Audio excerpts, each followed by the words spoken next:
Santiago in the southeast of the country.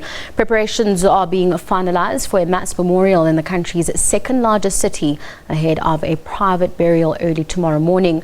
The cortege that departed Havana on Wednesday has seen tens of thousands line the streets to pay their last respects to the leader of Cuba's revolution and one who had been a towering figure ever since. Cuba has been observing 9 days of mourning since Castro's death last Friday at the age of 90. Our correspondent Sherwin Bryce-Pease is in Cuba and sent us this update.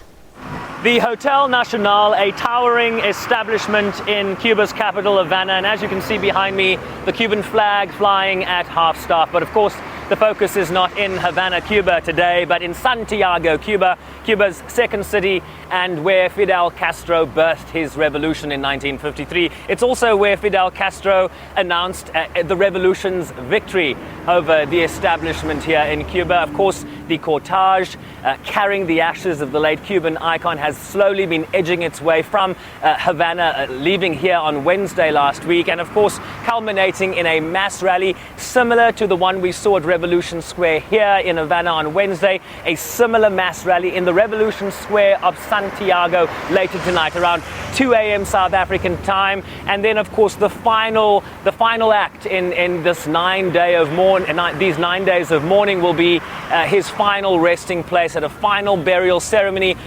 Close family, close confidants. We're not sure about all the details regarding this very privately, closely held burial on Sunday morning, but I can tell you that a number of African leaders have arrived, including South Africa's higher education minister in his capacity as the General Secretary of the South African Communist Party, Dr. Blade Nzimande, landing here last night. The AU Commission chairperson, Dr. Nkosazana Zuma, will fly from Havana today into Santiago to attend ceremonies down there.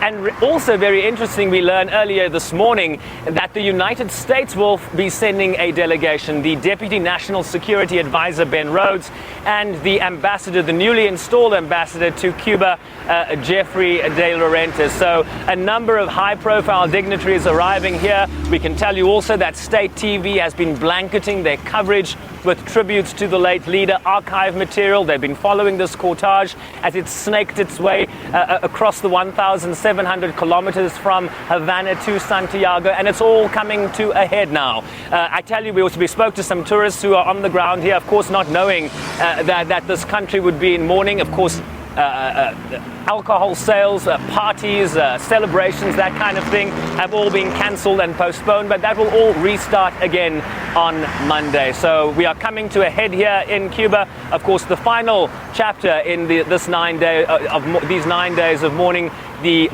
mass memorial in Santiago tonight, and then of course the burial of those ashes that have been snaking their way across the island early Sunday morning. Sherwin Bryce-Pease, SABC News, Havana.